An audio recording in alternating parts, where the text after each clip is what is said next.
Hello everyone. রোজই ভাবি ছেলের স্কুলের টিফিনে কী দেবো, তো আজকে তৈরি করলাম ওটস, ডিম আর কলার প্যানকেক। এই দেখো 2 চামচ ওটস দিয়ে দিলাম, কলা আর একটা ডিম।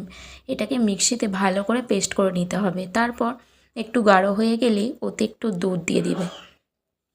একটু দুধ দিয়ে আমি পেস্ট করলাম যদিও।